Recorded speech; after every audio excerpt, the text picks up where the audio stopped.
Hello, everyone. I'm Wally Estinson, and welcome to the Wally Pod. This is a show where I interview extraordinary students and young adults embarking on their careers in areas from investment banking to software engineering to launching their own companies. If you've enjoyed the show so far, I'd really appreciate it if you could share it with a friend. Now, on today's episode, I have a wide-ranging discussion with my friend Jack Dallimore. We talk about his journey from Harley-Davidson to SpaceX to Lockheed Martin. We talk about space and his hopes to start a company in the industry one day, and general college and career advice that I found very helpful, and I think likely you will too. So without further ado, here's Jack telling us about the origins of his aerospace fascination. So it's funny you asked that. I don't know exactly where that came from. I think it was kind of like a little bit of a soft power move on my dad's part. It was definitely not directly influenced from my childhood, but I was very just fascinated with, I think, the concept of flight and the concept of space from like a really early age. And so I kind of went after that, and throughout my life, it's kind of been a common theme. And I've had certain points where I've been really, invested in that dream and that part of my life. And I've had certain points where I've like kind of not been very focused on that. So it's kind of like an ebb and flow. But I can't even pinpoint a specific time in my life where that was really a direct influence from my parents. Was there a point ever during your childhood, like pre-college, where you and we'll get into, I know you said you were considering the military for quite a while, but was there ever a point where you're like, I want to work in this industry? Like I love planes, I love space, like I want that to be my future. Yeah, so like you said, I was considering the military for a decent amount of time in high school. And then I would say the big turning point was actually during my co-op at Harley-Davidson, my junior year into senior year of college. I remember I had a meeting with one of my mentors at the company, and I was just thinking about, things that I want to do with my career and the direction I want to take it. And I was like, I am really interested in aerospace. And there was something that clicked. I remember during my co-op at Harley-Davidson, I loved my job, but I was like, I want to do aerospace. And I can't believe I've never gone after that. And I just, at that moment, I almost changed my major my senior year of college to be an aerospace engineer. Really? So, and I would have added like a full 3 semesters onto my experience, but I ended up not doing that. And now I chose a grad degree in that field. But I remember during that co-op was when I made that shift to want to do something in the space industry. Yeah, and we can totally jump around here. Why don't you tell us more about that co-op? It sounds like you were at Harley-Davidson for 9 months, and besides your kind of pivotal shift to wanting to go into aerospace, what were the big takeaways from that experience, and how else did it kind of shape your thoughts for your future career? So, it's at Harley-Davidson, it's an old company, and they have this very unique culture that's like a mix of it's old and there's a lot of bureaucracy, but at the same time they're very energetic and they're very like, it's a very niche culture. Like Harley riders are very niche in general. So like that is an industry or a company that kind of sits at a very interesting point in their industry. And that co-op experience was pretty influential for the way that I thought about corporate culture, and how I, now work at Lockheed Martin. So it really set up my my early career as understanding, this is how companies work, this is how businesses work, and this is a really old company that like has experienced multiple different ups and downs in their career.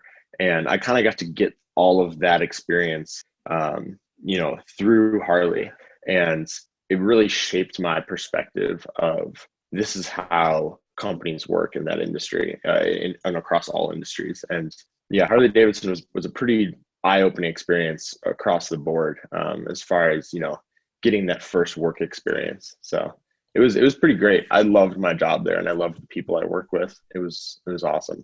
Yeah. So are you into motorcycles? By the end of the end of the internship, were you thinking Yeah, about it's getting one? it's funny. I was not into motorcycles when I started, but I definitely left, and I was kind of a hog by the time I left. Really? Like, I wanted a motorcycle super bad. They actually paid for me to get my motorcycle license. So I remember like September of my co-op, I went and did like the riding academy in Milwaukee, and they wanted to get my perspective on. They wanted to get my perspective on, you know, does this appeal to millennial riders?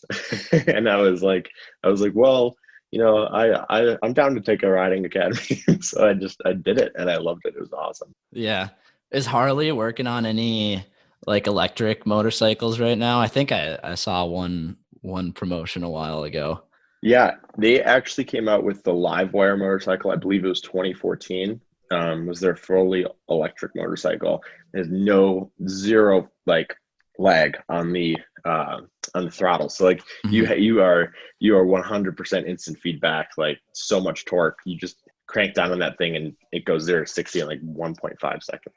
Yeah. Yeah, those things are crazy. I can't imagine Yeah. when you see like the acceleration in cars, like it's just got to be absurd on a motorcycle.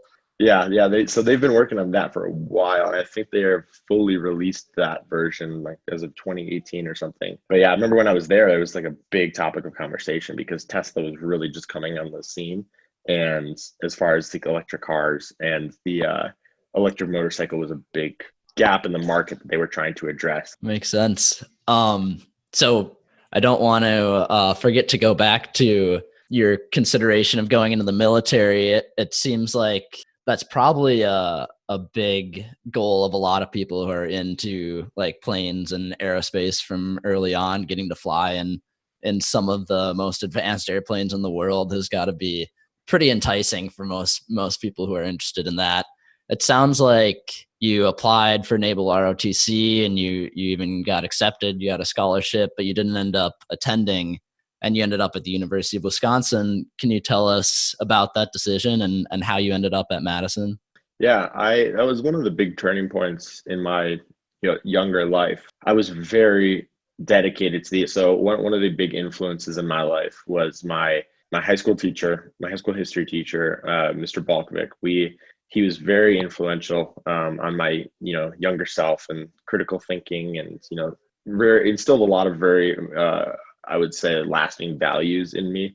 And one of them was the idea of service and responsibility, to others and to your country, and kind of that national pride of a sense of that. And that was something I still hold very strongly, those values. And I think that one of the that really influenced me to go after pursuing possibly the RTC route, the military route. And I ended up getting the scholarship. And I remember being at the interview center for the Navy in Chicago, and I was or north of Chicago, and I was like, wow, I just was like sitting there, and I remember I was like, why am I here? I was it was kind of one of those surreal experiences where I was like, I want to do this, but I'm also like, why am I doing this kind of? Because as an 18-year-old, that was really making a decision for the next 10 years of my life. I was committed. I was going to be committed to that path.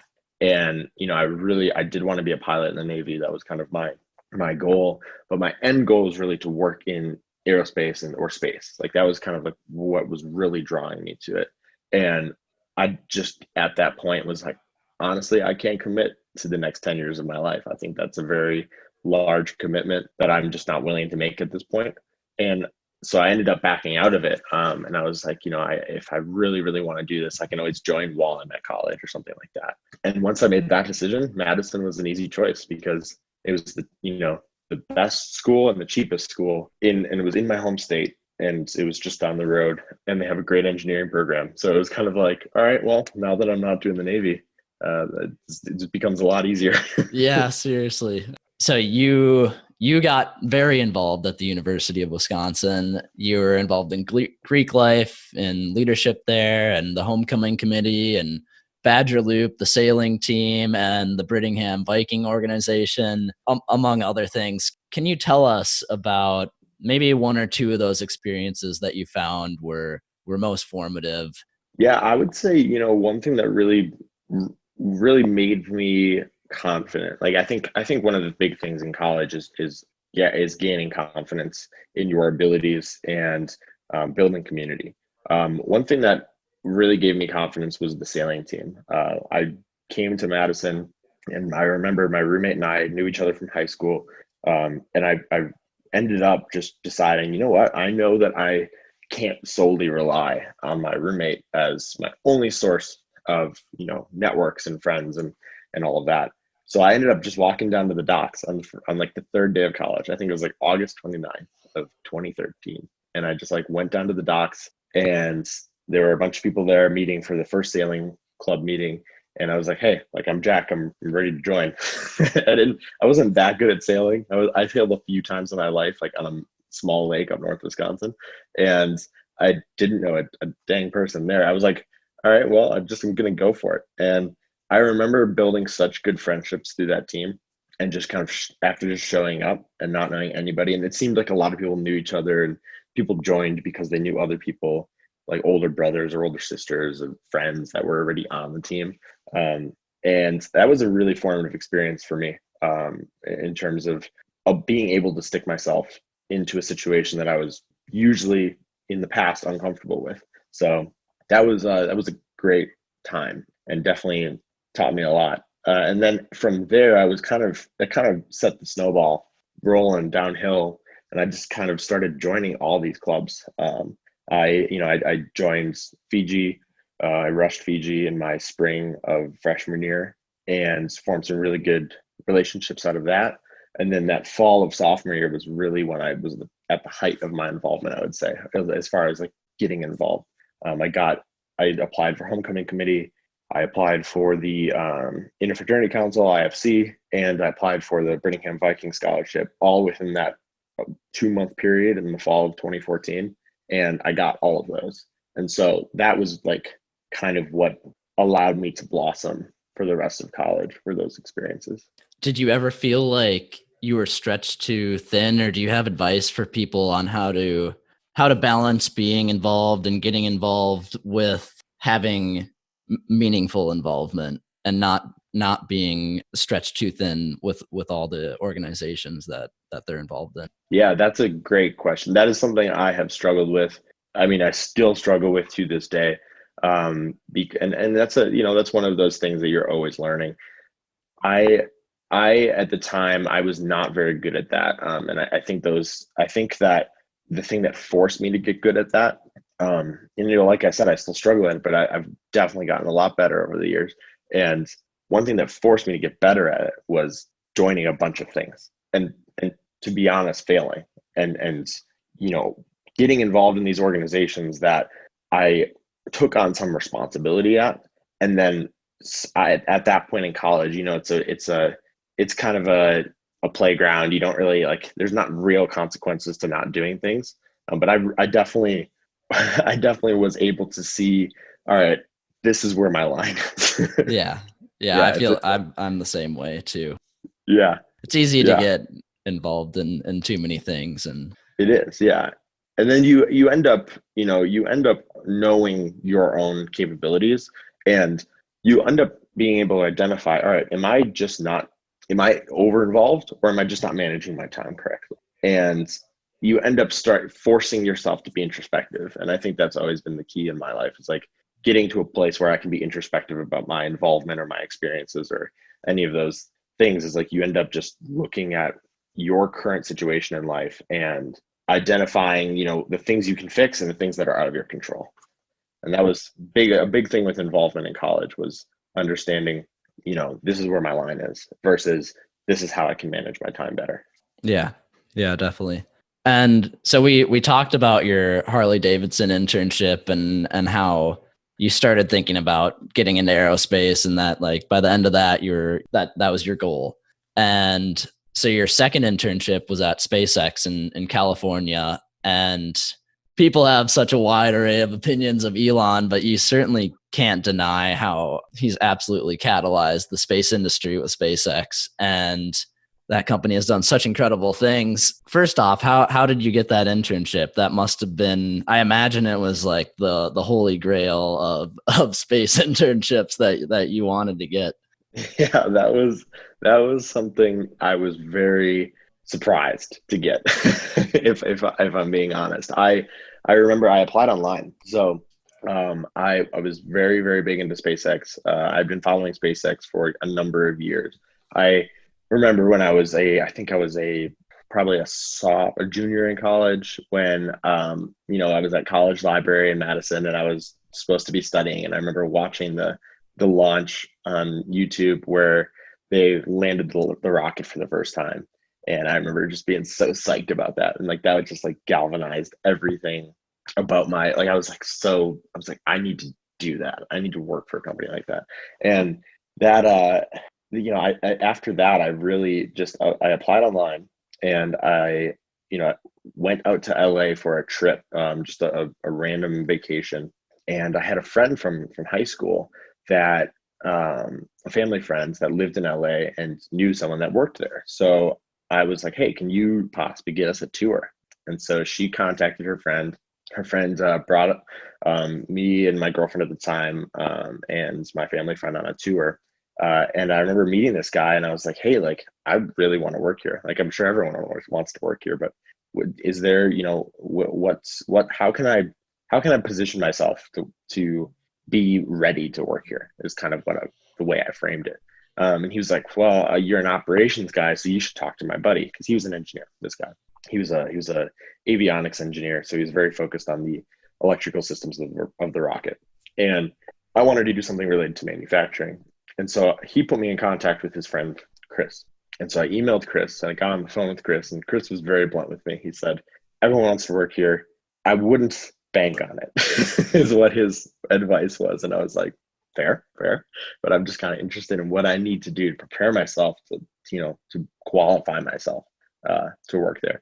And that was in February of 2017, and I had already applied online, and I had that conversation with him, and I got off the phone, and I was like, I'm not gonna get this job. I was like, all right, well, I guess I gotta take the long route.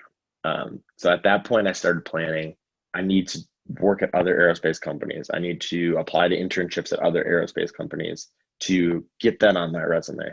And at that point, that was when the career fair was happening. And I had an interview with Rockwell Collins, a Rockwell Automation based out of Milwaukee. And I got an internship. And I was like, I'm just going to go for that. I'm going to take it. And I remember he said, you have 2 weeks to decide. So the interviewer at Rockwell. And I sent an email on this, like the day before 2 weeks. I was like, I accept this internship.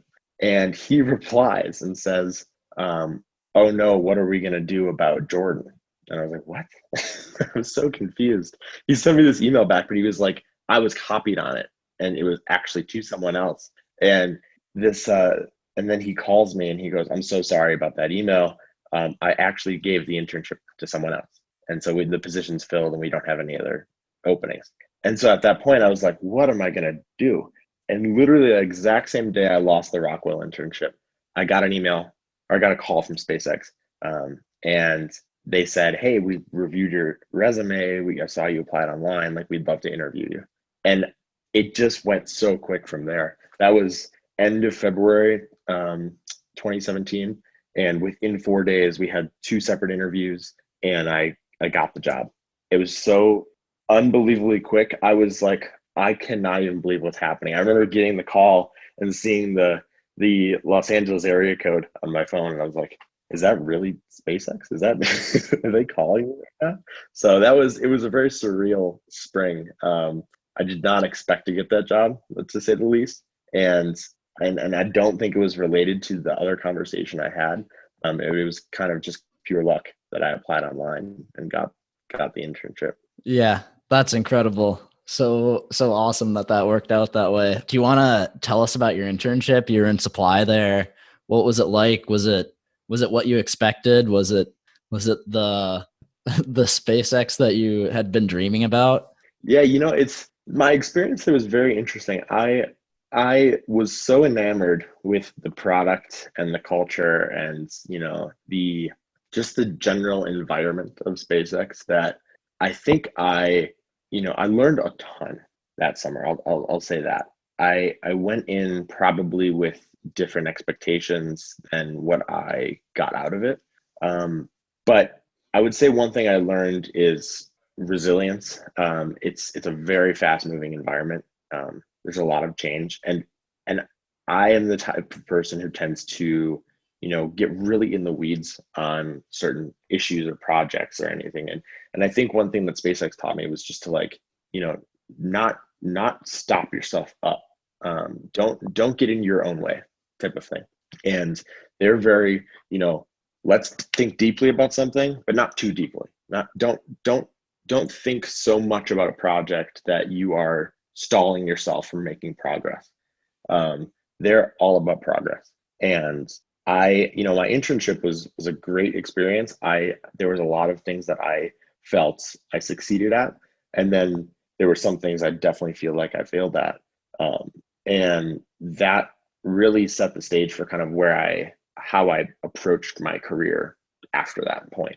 It was very much about, all right, I know how to get things done now, as opposed to sitting there and being like, I'm at SpaceX, I've got to do something amazing.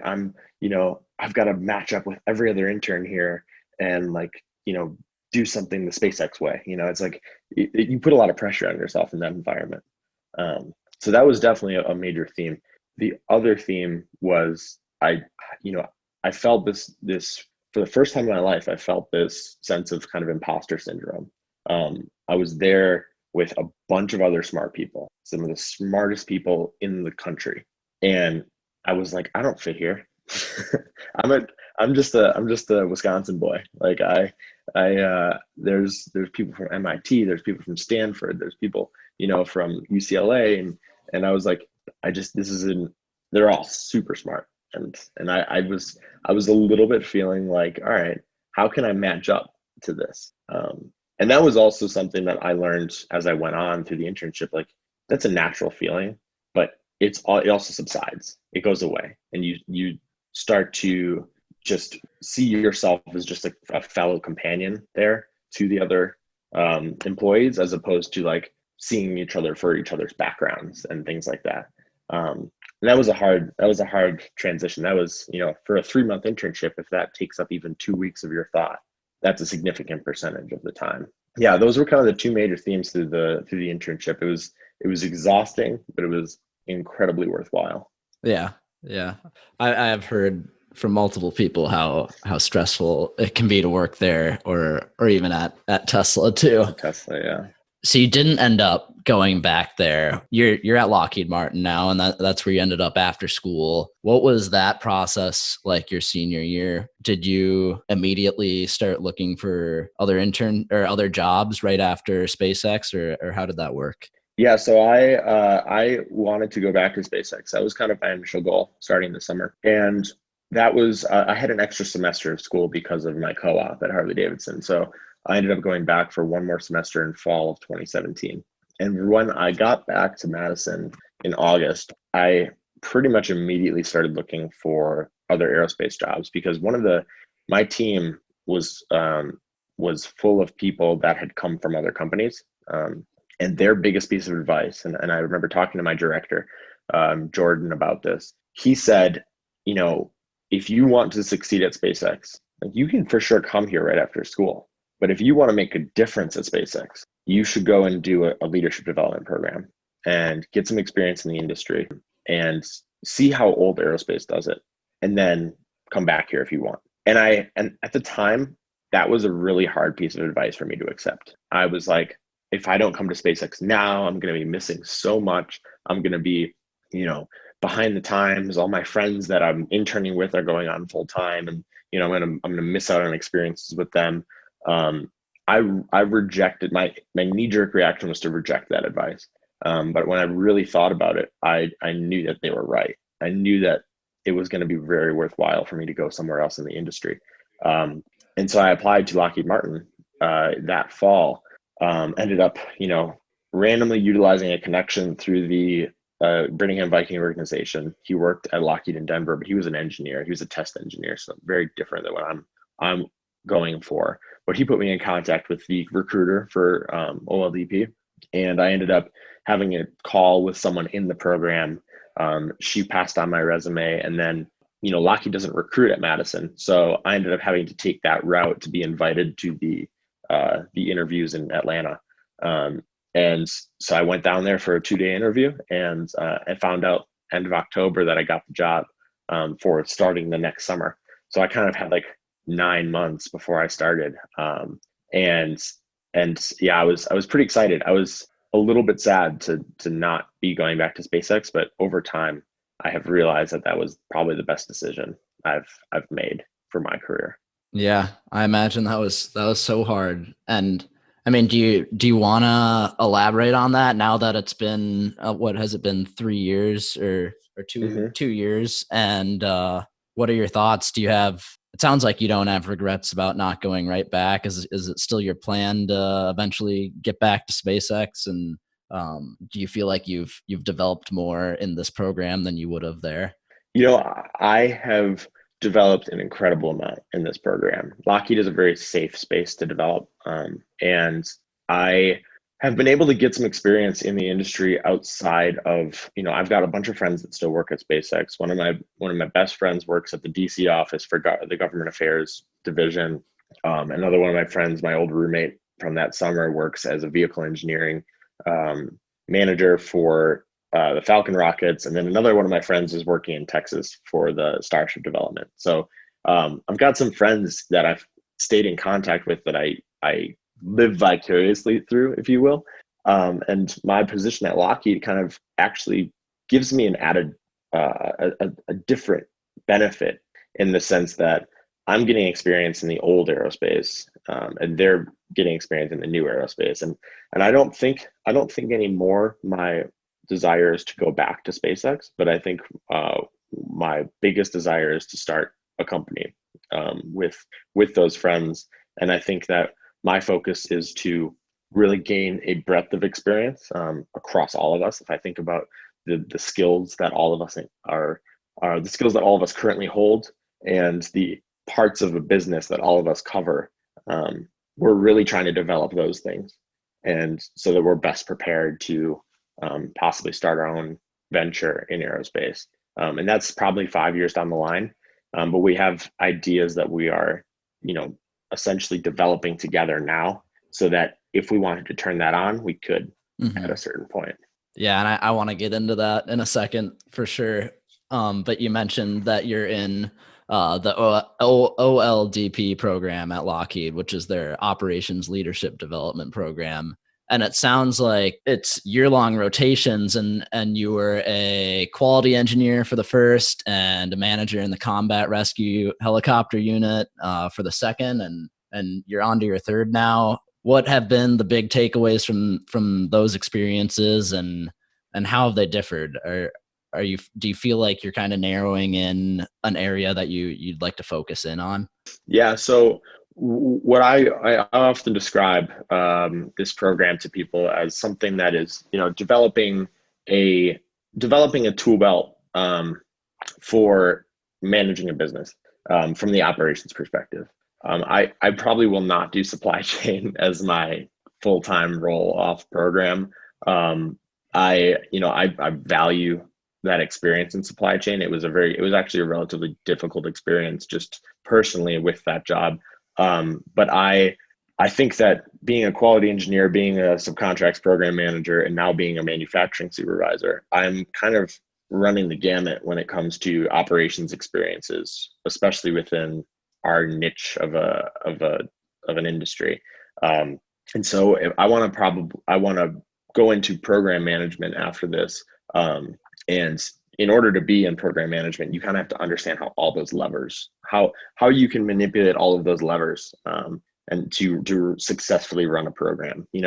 For example, if we're building a special program satellite, we are running a Class A program, is what they call it, which means that it's very high quality standards, and there's the mission cannot fail, like at any cost. So it's usually a cost plus contract.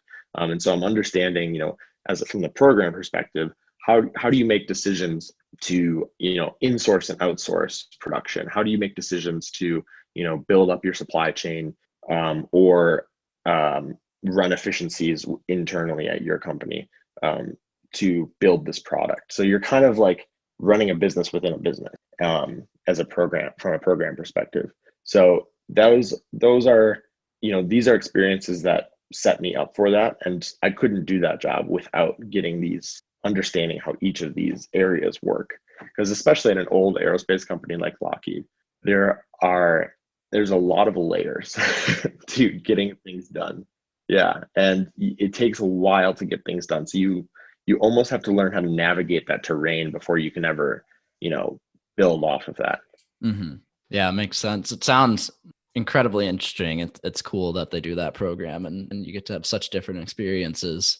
So you decided to do a master's program in astronautical engineering at the University of Southern California online. What was that decision like? I imagine in this industry, advanced degrees are probably something that most people get. Was it was it something to gain more respect from people in the industry, or what was your thought process there in getting it? Yeah. So and this is a large reason why I chose Lockheed over, any other job that I was offered, is because they paid for my master's program, and everyone in my program, for the most part, does a master's degree, and most people would choose to do an MBA. I was very on that track for probably the whole first year of my experience in OLDP. I was focused on getting an MBA. I was going to take the GMAT and go after that route.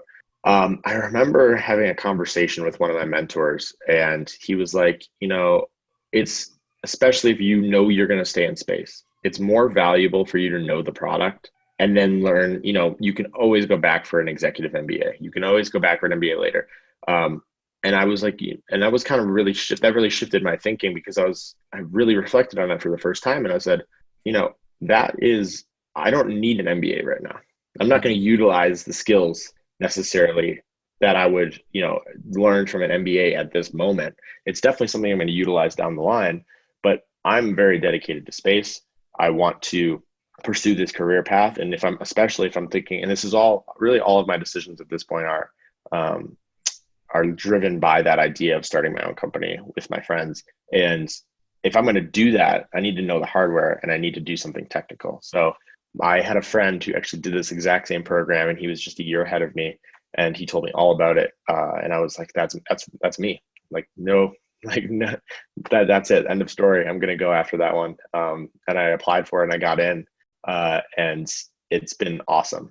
My professor last semester was Garrett Reisman. You can actually listen to his podcast with Joe Rogan.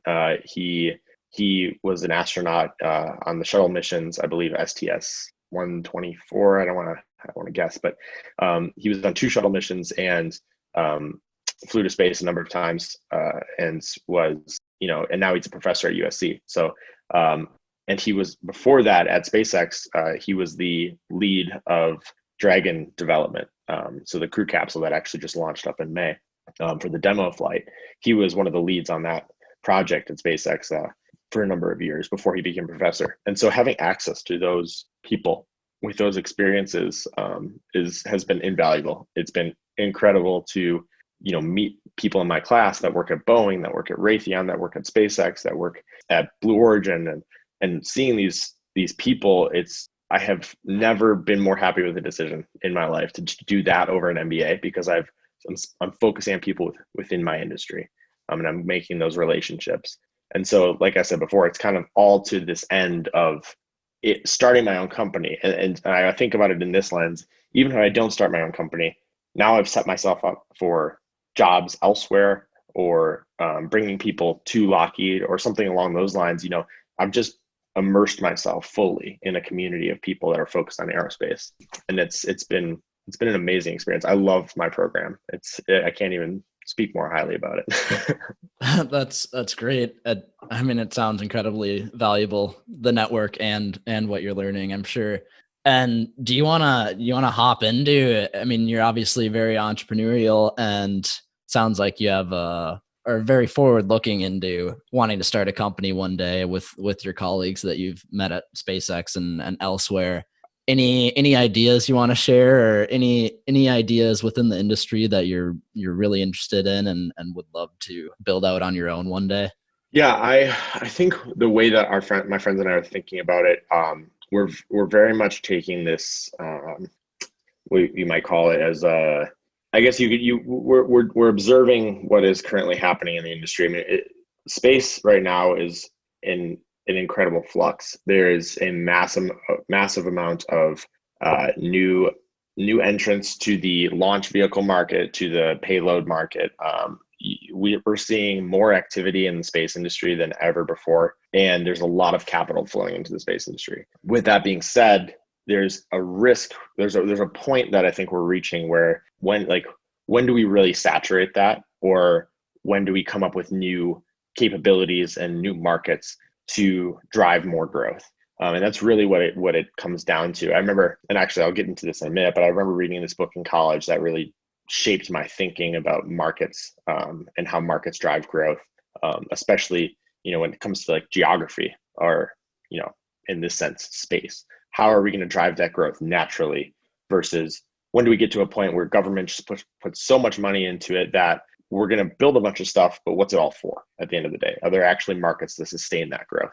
So we're my friends and I are really taking the approach of observing what's happening in the industry and not necessarily cementing any ideas yet, because things are changing so rapidly.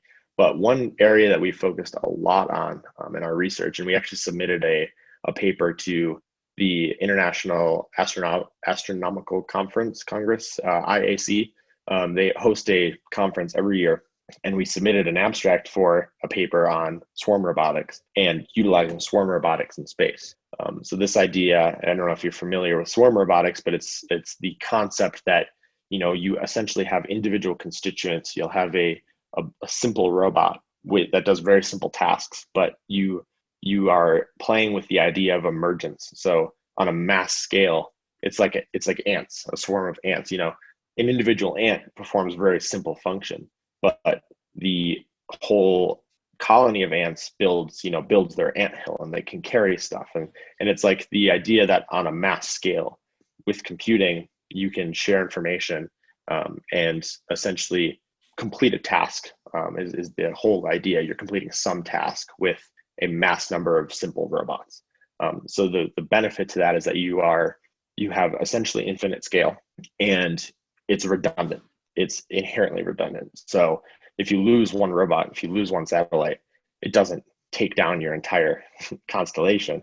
You just move on, and the other ones fill that place. So with space, it's an inherently risky environment, and the massive portion of the cost of vehicles in space and spacecraft is building in redundancy into an individual spacecraft to prevent failure, because you're in really harsh environments in space. So swarm robotics is attractive, because if you can make that work, you essentially drive down the cost of space to nil. Like it's essentially negligible. And when you can do that, that's when it opens up markets, when you can drive down the cost. So it's essentially just bringing down that barrier to entry. So we have focused on swarm robotics as kind of like a guiding principle through our thought process of starting a company. And that might be where it manifests. We might choose to do something along those lines, or we might just end up branching off of that into something else. But those are kind of the ideas we're playing with. We want to be learners in this environment, as opposed to imposing an idea on something in the industry might not be ready for it. That's interesting. I haven't heard of that application to space. Like, I certainly have seen it in drones and like what the military is using currently. But it sounds like you were alluding to this a little bit. What do you think is the role of government these days in space travel, and the dynamic between the free markets and government? You think we're reaching a point where it's becoming cost effective enough for the market on its own to take over? It is, I would say, not yet. but we are definitely heading in that direction. And it's funny you asked that, because I was telling you before, one of my good friends from my internship works at SpaceX still in the DC office, and he is in the government affairs division of the company, and he also is going to school for his master's at George Washington University for space policy. So we have these conversations all the time. I am fascinated with the role of government in the advancement of space technology and creating that market, if you will. And one book you should read that I found very eye-opening about the development of the space industry as a whole is called Accessory to War. It's a book by Neil deGrasse Tyson that talks about how essentially war is the main driver of all space technology and most technology in general over the centuries. To be frank, I mean, he really focuses on the last 60 years, but he also delves into that historical context. But I would say the role of government is relatively the same now as it has been, but it's definitely shifting, and they're focused on the right thing now. They're still doing the same things, but their trajectory has changed, and they have now started to implement things like, from a really boring contracting perspective, they've decided to do firm fixed price as opposed to cost plus. So they're awarding contracts and saying, this is how much we're paying you for it, and you do it for that price, and that's all you're getting. Versus cost plus was designed as a tool to generate, growth during wartime, where it was essentially at all costs, do this now, and we'll pay you whatever it costs, no matter the price. And so from a contracting perspective, that's how the government's changing. And also from the perspective of creating markets, I don't know if you saw the other day, but Jim Bridenstine, the administrator of NASA, announced that they're basically going to be paying companies to sell them moon material. So it's creating almost an artificial market. They're basically saying, just like, for example, like gold or something, they're like they're basically going for the equivalent of a gold rush. They want companies to invest in themselves, to build launch vehicles and equipment to land on the moon, and then mine moon material and sell it to NASA. So that's what they're going for, and they're trying to figure out the right price for that and everything. But just the fact that they're even considering that is a massive shift in thinking from the government's perspective. They understand that the only way to successfully have an industry in space is to create a market that is self-sustaining. Yeah, that's so interesting. I hadn't heard about that. I also kind of want to hear your thoughts on, obviously there's regulations, there's international regulations within space, and there's national regulations, but it doesn't seem like there's a large international governance over space. As far as I know, only the US has to approve what satellites are being sent up off of US ground. Do you think that's something that needs to happen? Like, space junk is obviously a big topic that is going to become more important. What do you think? What do you think about that? Yeah, so there's a treaty. I think it's the Outer Space Treaty of 1960 something, 1970 something. It is a treaty that was signed basically to ensure the peaceful use of space and access to space. And these are the conversations my buddy who was in space policy, him and I have a lot. There are probably more space policy agreements internationally than most people realize. But there definitely needs to be more, especially when it comes to space junk.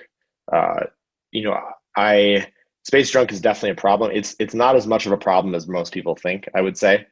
Space is pretty big. Space is pretty large. I mean, if you think about the general surface area of our globe, and you think about the fact that there's currently 2,500 satellites, I imagine a satellite as a car, right? That's probably the biggest a satellite's going to be, maybe a bus, right? But the smallest a satellite can be is as big as your briefcase. There are multiple sizes of satellites, but imagine that range, generally in that range, from a briefcase to a bus, and there are approximately 25 to 3,500 satellites orbiting the Earth, maybe a little bit more now. That's like, imagine those things spread across the Earth, the surface of the Earth. Like, that's not very many. So we theoretically have a lot of room. We're not even utilizing the capacity, even a percentage of the capacity of space currently. But as time goes on, if things collide and you start to have what they call MMODs, like micrometeorite orbital debris, it's these things that are, essentially the size of let's call it the size of a pen, or even smaller. If they're in a different orbit and they intersect a satellite, a tiny speck can destroy an entire satellite. So that's where it becomes an issue, because when you have differing orbits at differing altitudes, and you have things, or like China in 2007, they conducted this anti-sat test that they blew up one of their own satellites as a test capability. They were trying to test the capability of their missiles to shoot satellites out of orbit.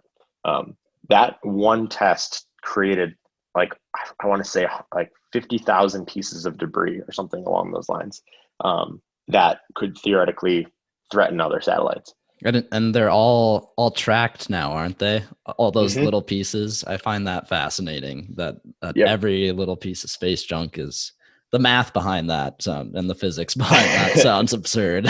Yeah, and that's something that's been fascinating to me in my program, is studying orbital dynamics. Is once you figure out, you can essentially shoot a laser at something, find it, and then shoot a laser at it 2 seconds later, find it, understand the difference in position, and then it's all a math equation. That's all you have to do.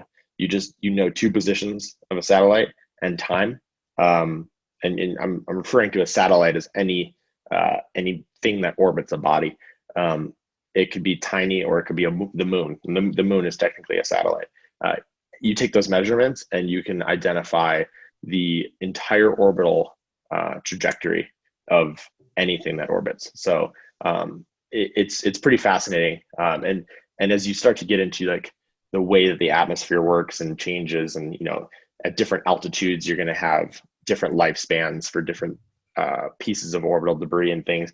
It generally becomes a non-issue, but as you start to move out into medium Earth orbit and geosynchronous orbit, you start to have more issues, because you don't have the atmosphere to bring satellites back, and now you are dealing with things that are more long-lasting in that environment. I think at this point we should jump into some rapid fire and random questions, if you're all right with that now. Yeah, man, I'm down. So you did mention that Neil deGrasse Tyson book. Do you have any other favorite books that you recommend, or another favorite book?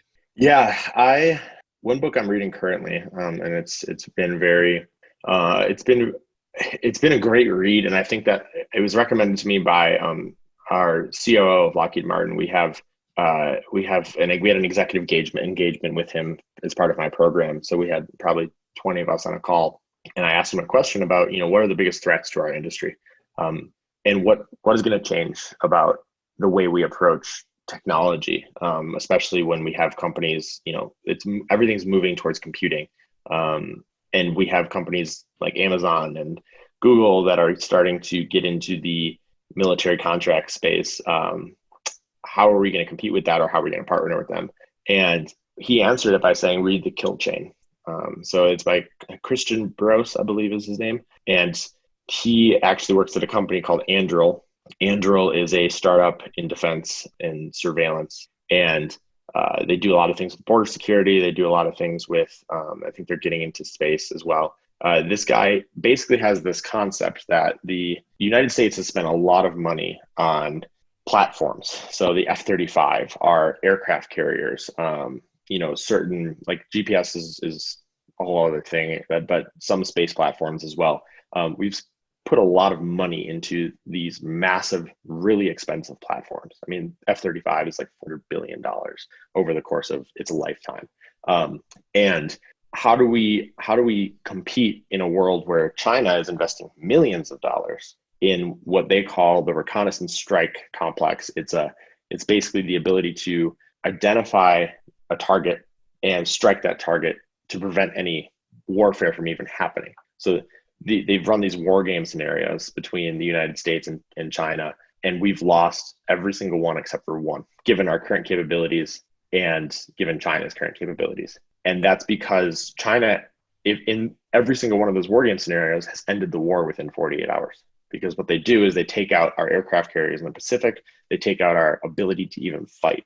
And so that's what they call the kill chain, is understanding your enemy, or understanding the situation, observing the situation, understanding your situation, and then taking action. That's the kill chain. And closing that is the goal of any high performing unit within the military. But even from a larger perspective, that's the goal of the military, is to end the war before it starts. And so China has invested in technology that allows them to do that. And this book really dives into how the United States needs to change our approach to war and how we are going to be able to compete in that new environment. Because I mean, at the end of the day, the military doesn't necessarily want to fight wars. They're here to end the war before it starts. So if we can do that, then we're in a good position to defend ourselves. It sounds like an interesting read. I'll have to read it. Yeah. What about favorite podcast? If you listen to podcasts.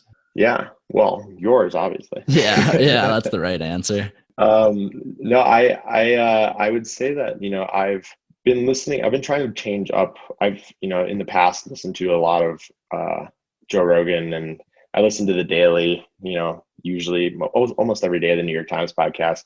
But one thing I've been really trying to get into is more history podcasts. With school and work, I kind of feel like I'm very focused on the now. I'm doing a lot of things, and I want to kind of just keep expanding my knowledge of different historical periods and things like that. And I've been listening to this podcast called Tides of History, and they have, I think, 4 seasons now. But I'm listening to the 3rd season, and it's he kind of tells the story of these eras from the perspective. It's a little bit like historical fiction, but not really. Like he creates characters based off of real people, like the commoner at the time, and he kind of tells history through that lens, which is really interesting. And it's funny because I was listening to that podcast, and it made me happy that I chose to listen to it, because the episode I literally just listened to was about the United States investing in railroads in the 1800s, and how that was an incredibly cost-intensive industry, and it essentially was just a money pit until like the 1890s, when it started to become profitable. But it has so many parallels to space, and I was like remembering listening to that, and I was like, oh, this is creating markets. This is it. And I was like, all right, history has so many parallels to now. I'm so glad that I'm choosing to listen to this. And I often find that with like little podcasts that I choose to, or books to read. That's been a really cool one. That sounds cool. I'm really I like historical fiction too. Do you have any physical or mental health habits that you do that you think could be helpful for other people as well? One thing I've been doing is, so I don't know if you know Sam Harris. He's also another podcaster I listen to or relatively frequently.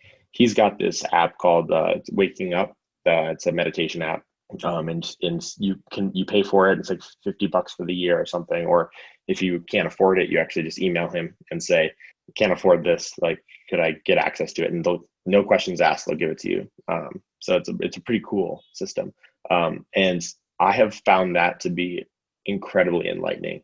Have you gone through the whole course? Yeah, I've started over a couple times, just because I get through about 5 or 6 days, and then I take a day off, and then I end up taking multiple days off, and I want to restart. I like restarting and taking it through, but I could definitely join back up wherever. But you're supposed to do a straight through, I think 30 days or something like that. And my brother and I have been doing it. Him and I talk about this stuff all the time, and we kind of keep each other in check. And as far as like our mental health goes, and making sure that we're always like really thinking about these things and focusing on that. And this Waking Up app has been really cool to, he talks about this idea of building a telescope to like really analyze your life. And once it's built, it's built, you can't disassemble it. It's there. That you have the tools to analyze yourself and your feelings and the way you think about things. It's just about how much you want to use it. but the real work comes in those first, 30 or so days where you're learning how to build that habit. Yeah. I still haven't done that. So many people have said it's such a great course to go through, and Sam Harris has got such a soothing voice. I feel like it'd be a good person to meditate to. Yeah, he does. Absolutely. If you were to go back to the first day of college and you're able to give yourself one piece of advice, do you know what you'd say to yourself? I would say go to the dock. Just like I was planning on doing. That was honestly such a pivotal moment for me. It was such a small thing, but yet it was such a big thing, and I am so happy that I chose to just get involved against what like probably my little comfort zone was telling me. It really was great to just put myself out there. As far as like probably something that I have struggled to, if there's one piece of advice I could give myself to avoid the struggle of some of the last few years, it's really to throw yourself at problems, and you don't always have to think about things necessarily to the extent, like I'm a thinker, so like this applies to me and other people that overthink things. You don't always have to sit there and think about all of your next steps and everything. You just need to throw yourself into the situation, because you often don't know how you're going to react or the decisions you're going to need to make until you're in it. And that's something that I have over the years learned, and now I get to apply at work and I get to apply at school. And I just applied to this like student org through USC for the liquid propulsion lab, and like that was something I wasn't going to do, but I was like, all right, like let's just go for it. Let's see what it's about. Like I don't know necessarily how I'm going to contribute yet, but it's just about getting even into the game. Mm-hmm. You can't think about the next throw you're going to make if you're not even in the game. So it's like you have to put yourself out there. Seriously, it's good advice for people. Or what's your best tip for making the world a better place? That's a big one. I have always found that it is most worthwhile to invest yourself in the place that you currently are. The world will always have issues. One thing I struggle with in my industry is, I guess, if I'm putting myself in the critics of my industry, right, like the military industrial complex, the idea that we should be spending money here on our planet before we spend money on off-planet activities. Like I hear all those things, but sometimes I think that you need to hear the critics, but not listen to them. It's beneficial. It's always, you should never silence opposition necessarily, because sometimes they're right, but you should have selective hearing. And I think that you need to throw yourself into the place you're at, and find one thing that my mom sent me when I was younger, that really kind of drove a lot of my career decisions as I went along, was this article that said, find your place find the thing that where your deep gladness and the world's deep hunger meet. And I was like, that's just a really interesting way to think about it. Like where there is a need in the world, right? I mean, it's a simple concept. It's where there is a need in the world and what you are good at and what makes you happy, and find that intersection. And usually you'll find that it's right in your backyard, to be honest. Yeah, that's good advice. Do you have anything else that we haven't talked about today that you'd like to talk about? I think one thing that I just wanted to share from a career perspective, I think that might be a piece of advice that I got that might be helpful for others, is this idea of career planning. And I don't think a lot of people know what that really entails. A lot of the time they just think, all right, I want that job and I'm going to run as fast as I can towards getting it. I recently have acquired a mentor at Lockheed that is in senior management, and he talks about this thing that he calls the career curve. And he said the biggest mistake people make is to do that, exactly what I just said. You run towards a job that you want at the end of the day as fast as you can. And sometimes you get there and you, most of the time you don't get there, but sometimes you get there and you don't. know what to do with it, because you haven't actually adequately prepared yourself. And so they do this thing where you essentially grow your career at a rapid rate, and then you just plateau at a certain point. You max out at like middle management, because you're too expensive to train for other things, but yet you're not skilled enough to take a higher level role. And so what he told me is to take index cards, and you identify the job you want to have at the end of your career, whether that be being an entrepreneur and the CEO of your own company, or working your way up the corporate ladder of a bureaucracy like Lockheed Martin. You need to just identify what that job looks like. Write it down, write down the person that has it, write down when you want that job, and then flip over the card and write down all the skills you need for that job. Check boxes. And then go back and do the job before that, and the job before that, and the job before that, until you eventually get to your job where you're currently at. And it might not be possible to map out all those things, but eventually you'll have a bunch of index cards with skills. And then it becomes a simple equation. You lay out, this is the early part of my career. This is the first 5 years or first 10 years, let's say. And I'm in skill building mode. This is where I'm weak. This is what I'm good at currently. And you just start to check those boxes, and you start to actually now have an objective for why you're taking a job. It's not just like, I think I could be a good fit because I have done something similar to this before, and I could probably add value to your team. It's, I want to take this job because I want to learn this. I want to get good at this specific skill. I want to learn how to manage a program. I want to learn how to manage the finances or drive operational efficiencies. And I just thought that was really fascinating. I was like, that's so simple, but yet so effective. So I really liked that model. And he said, you kind of can split your career into 3 zones. You have your early career, your middle career, and your late career. And in each of those zones, you are, your early career, you're building skills. Your middle career, you're refining skills. And your late career, you are executing with those skills. And it's really at that point just about focusing on your early career and building skills, and using those index cards to, compile your list of things that you want to get good at, so that you can be effective later. That's a great exercise for everyone to do right when they finish listening to this podcast. That's great advice for people. Thank you. Thanks so much, Jack, for coming on. Thanks for having me, Wally. It's been a pleasure. Thanks for listening. I hope you enjoyed. I'll be releasing a new episode each week, so please subscribe and rate the podcast. It's really helpful for me as I try to expand to more listeners. I'd also love to hear any feedback or questions you may have. My email is in the About section of the podcast. I'm Wally Estenson, and you've been listening to the Wally Pod.